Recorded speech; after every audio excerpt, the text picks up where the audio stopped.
Hi, and welcome to Enchantment of Eternity's Game of Thrones Season 5 Rewatch Review. In this video, I'll be giving my opinion on Season 5 of Game of Thrones after having recently rewatched it, shortly before the upcoming Season 7 starts. And I will be focusing particularly on what implications Season 5 has for Season 7. So I have to start with a spoiler warning for Game of Thrones up to the end of Season 6. If you haven't seen up to this point, you may not want to watch this video, otherwise some things may be spoiled for you. So Season 5, I would say, is the most polarizing season of Game of Thrones. Some people claim it to be Season 6, but judging by popular reaction, I'd actually say Season 6 is a close second, because the audience seems far more split on Season 5, whereas with Season 6, I'd say the vast majority loved Season 6, but there's a sizable minority that really hated it, whereas Season 5 seems to be split right down the middle. Many people would put it as the worst season of Game of Thrones, whereas some would claim it's the best, but I'd say the majority really liked Season 5 and thought it was a competent season of the show, not the best, but not the worst. Season 5 is known most for a few things. On the negative side, it's known most for the controversial Sansa and Ramsay wedding night scene, which I won't get much into here as I've already covered this extensively in many other videos. And also the debacle in Dorne, which generated a lot of criticism at the time of airing.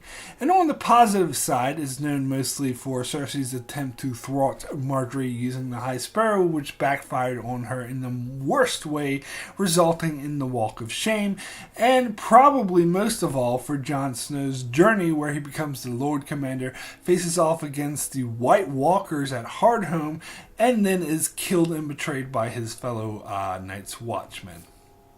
Sure, there are many other elements to the season, such as Daenerys failing as a ruler and then being saved by Drogon, Tyrion's journey to meet Daenerys, Arya coming to the House of Black and White and striving to become no one, and Stannis' downfall. But these elements, I think, garner more various opinions on whether or not they work, whereas the two positives and the two negatives I stated are much more agreed upon, and there seems to be a general consensus.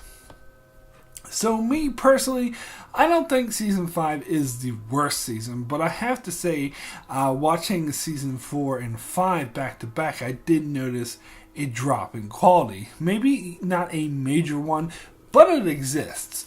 Most of all, though, I would describe Season 5 as the darkest, most dreary season. It had an element of foreboding and darkness throughout most of the season, even more so than other seasons, I'd say. Even the big action set pieces had elements of dreariness to them, particularly Hardhome, which was just a gruesome slaughter. The one season I'd say this was most similar in tone to is Season 3, as that did have the Red Wedding after all. And while Season 5 didn't have anything quite as shocking or horrible, I felt Season 5 was more consistently dreary throughout its entire run. And like Season 3, I found it mostly to be a linchpin, a setup season that's more setting the stage for the seasons to come. Season 5 puts a lot of pieces in place that are paid off in Season 6, and so in that sense, it's not really a great season in its own right, more of a part that contributes to the whole of this great show. So in my Season 4 rewatch review, I talked about seasons that are back heavy or backloaded. That is, seasons that start slow and don't really get awesome until the end. And further, I believe every season except for Season 4 is a backloaded season to one degree or another. But I believe Season 5 is definitely the most back heavy season out of any season, as there's a lot of slow-paced filler throughout the entire first 7 episodes, and it wasn't until the final 3 episodes that the season got really awesome and really kicked in. And that isn't to say there was nothing good at the start of the season, because there's quite a few amazing things, such as Cersei and Marjorie's struggle, Jon becoming Lord Commander and learning to deal with his new position, and Tyrion being kidnapped by Jorah and getting their interactions. But the majority of the scenes were rather slow, and more scenes than I would care for were basically filler, as they were unnecessary to the overall story of the show. But the final 3 episodes were just powerhouse episodes filled with memorable and powerful scenes that make it really difficult to call Season 5 a bad season, such as Tyrion meeting Daenerys for the first time, the epic battle at Hardhome, Daenerys' epic battle at the Fighting Pits where she's ambushed by the Sons of the Harpy but saved by Drogon, Arya's brutal slaying of Meryn Trant, which led to an amazingly trippy scene of her going blind, Cersei's walk of shame, and Jon's epic betrayal by his fellow Night's Watchmen. These are all some of the best sequences in the entire show. But there is one episode I want to talk about in particular, and that episode is episode 6, Unbowed, Unbent, Unbroken. This episode is the lowest rated episode on IMDb and is generally cited as the worst episode of Game of Thrones. And when it first aired, I gave this episode a 10 out of 10, which I later recanted to a 9 out of 10. But I still stand by that 9 out of 10 to this day and would say that it is one of the better episodes of the entire show.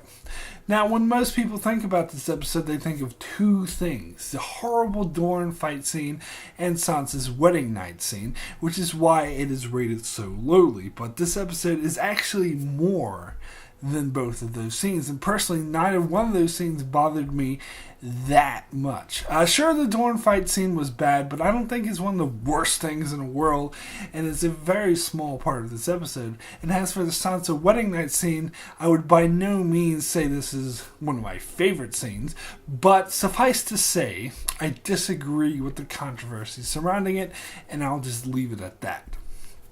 But it's the rest of the episode is why I love the episode, and I think it often gets overlooked because people focus too much on those 2 scenes, as there's a great theme that's executed so well throughout so many scenes of a person telling a mixture of lies and truths, and the other characters, in fact the audience even, have to figure out which are the truths and which are the lies.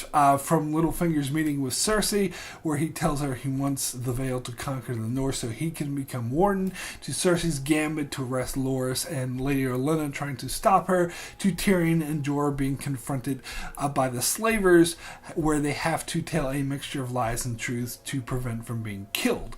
And all of this is explained at the start of the episode in Arya's storyline, where we see her play the game of faces, where the waif tells her by telling a mixture of lies and truths. And throughout the rest of the episode, Arya must learn to do the same, and eventually she conquers this. And I love how this theme played throughout the entire episode.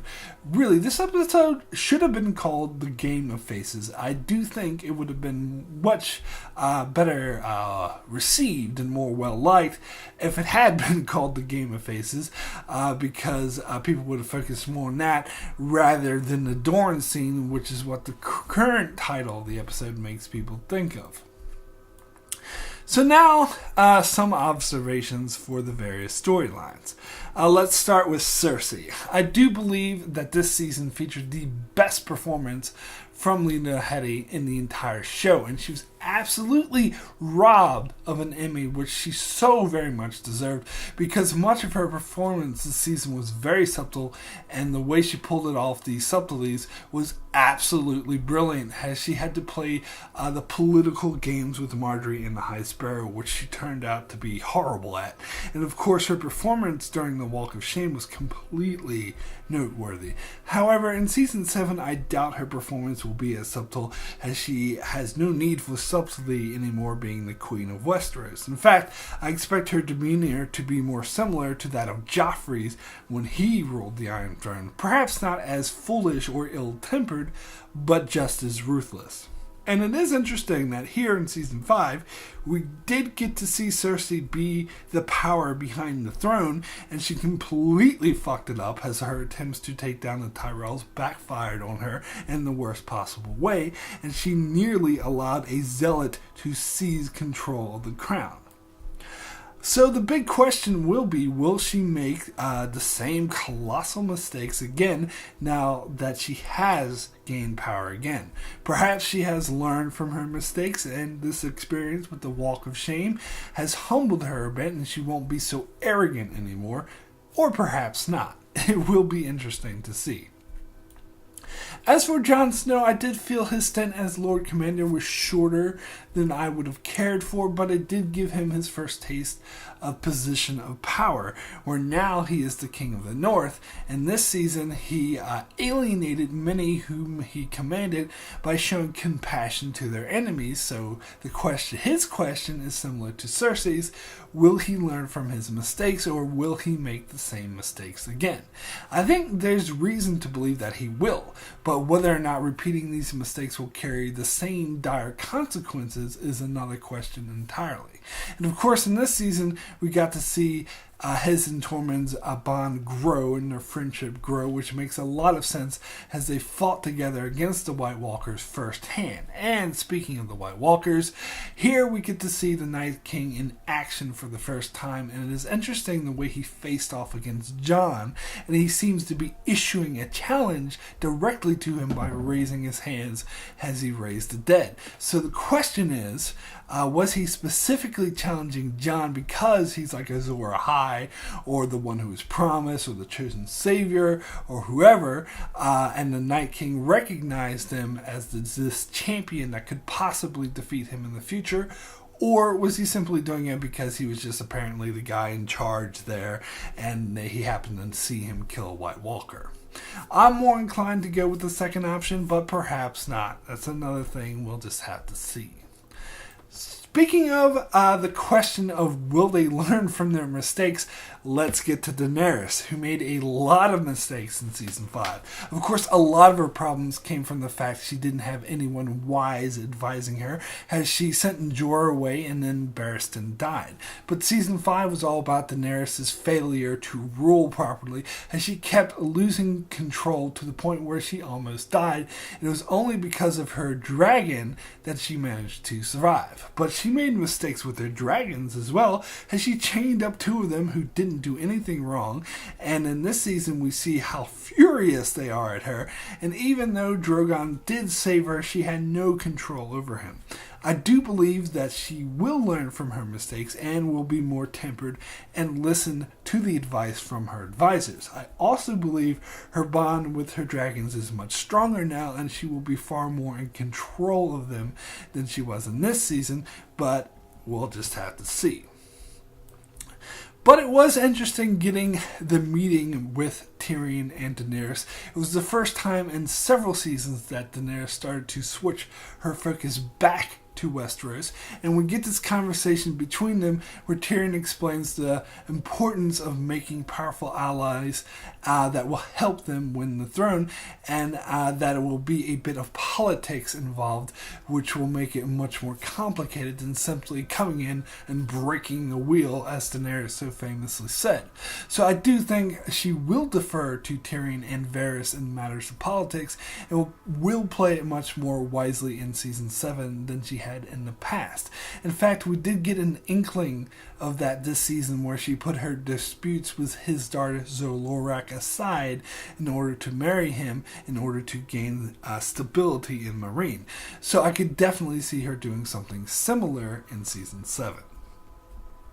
As for Arya, in this season, we see her grow a lot. In fact, I really enjoyed her storyline this season, as she improved not only her fighting skills, but her abilities to lie and manipulate others. She started growing from an uncontrollable, ill-tempered little girl to an effective, calm, and intelligent killer.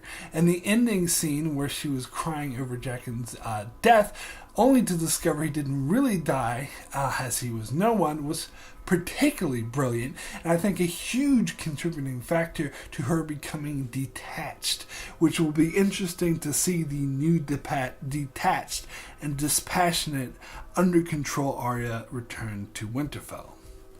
Now, one person I haven't touched on yet, whom I really should, is Stannis.